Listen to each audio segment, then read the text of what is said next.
Hello everyone. Today we're going to be doing lesson 39.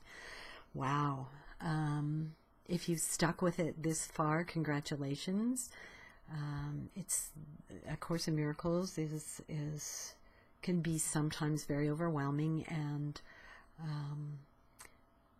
our resistance of what it is that we're learning can really sometimes hold us back and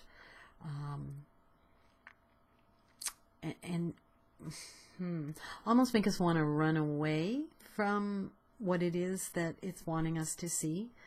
And so if you are still following along, I congratulate you, because it's really difficult to stick with. And excuse me, there are many people who have closed the book and walked away, especially around this time period. And so if you're still keeping up with it, it's courageous.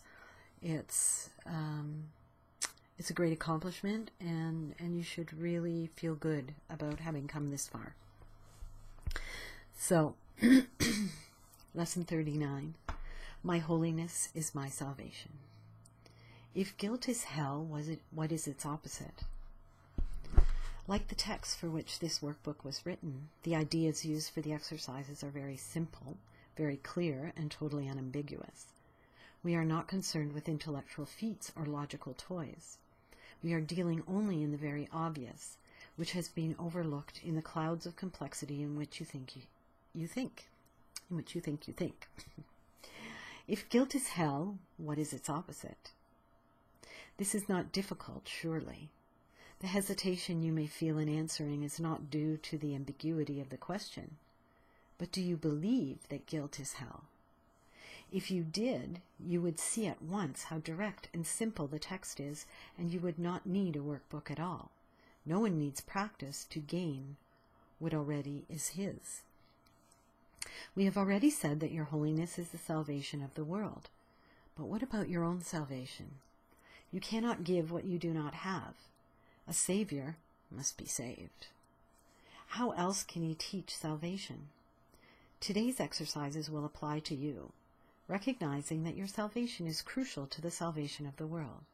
As you apply the exercises to your world, the whole world stands to benefit. So this is about that whole idea of the world being a mirror of what's happening inside. And you cannot change the world by going out into the world first and trying to change it. It just doesn't work. And oh, what a huge job that is. And who wants that job? I don't. I don't think I'm up to that job.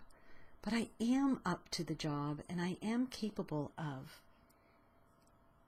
changing myself, of finding that salvation within myself, and then walking into the world and engaging with the world from that place of salvation that I have found within myself.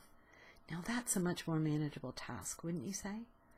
So that's what this lesson is all about today. That's what it wants us to do.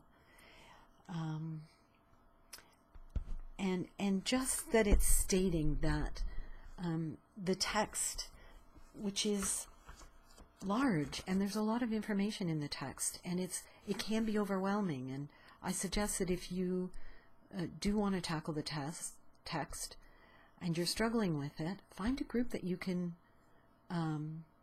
get together with, where you can have discussion and you can talk about it and really get other perspectives and get a deeper meaning from it, because it's really helpful. But that aside, it's the theory. The text is the theory, the ideas, the foundations.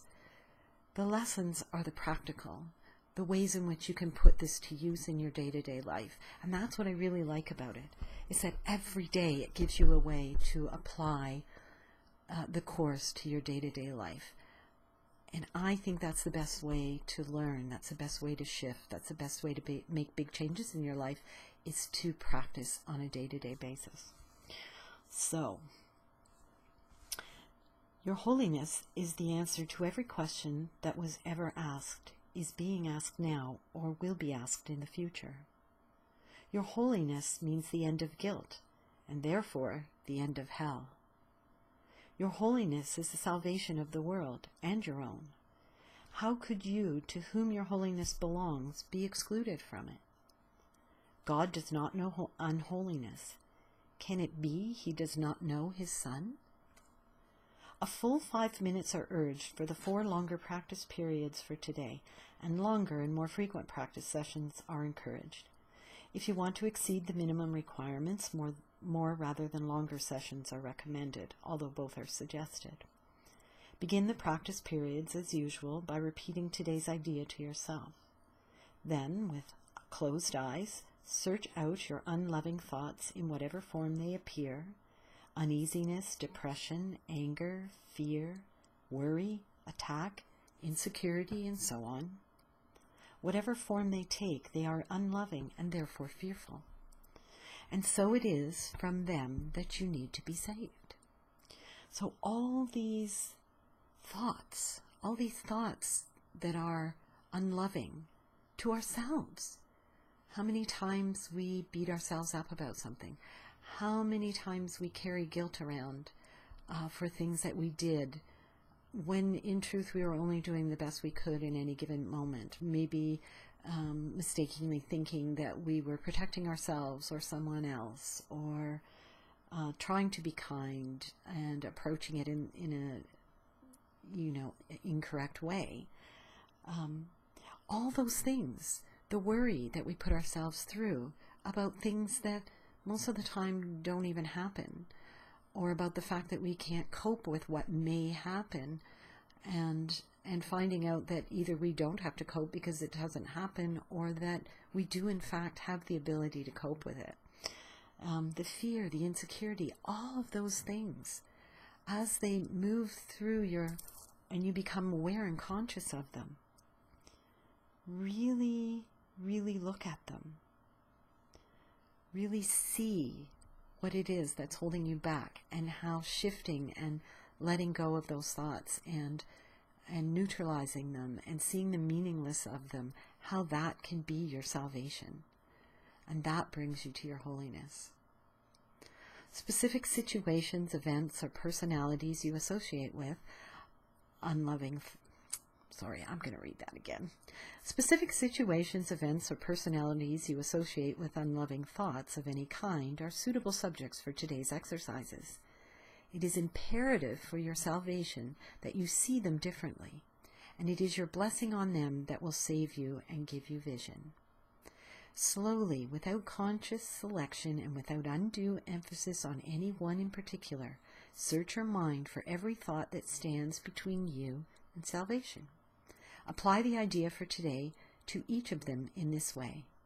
My unloving thoughts about blank are keeping me in hell. My holiness is my salvation. You may find these practice periods easier if you intersperse them with several short periods during which you merely repeat today's idea to yourself slowly a few times.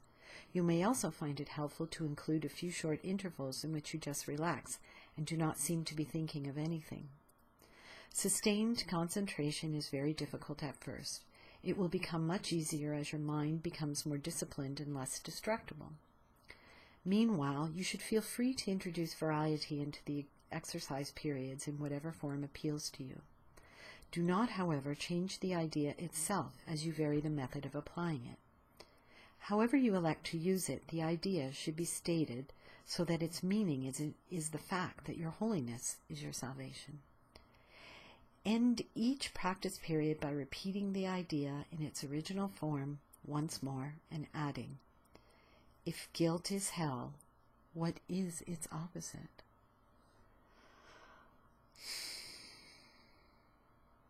Such a good question. Such a good question. And I think our self-righteousness sometimes is what keeps us in that guilt.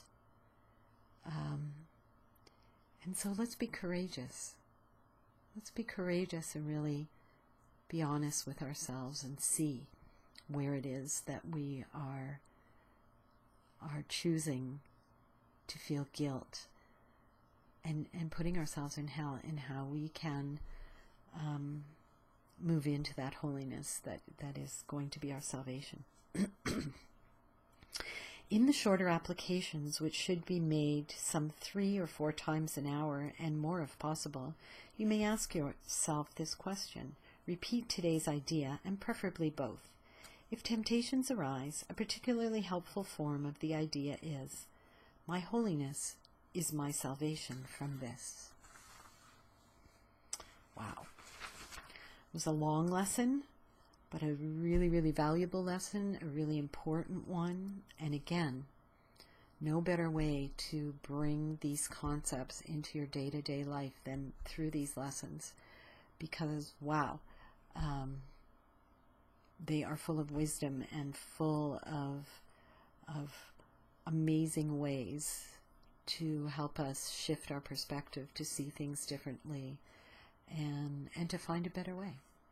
So, good luck with it, and practice it as much as you can, and we will see you next time for Lesson 40. Have a great day, everyone. Bye!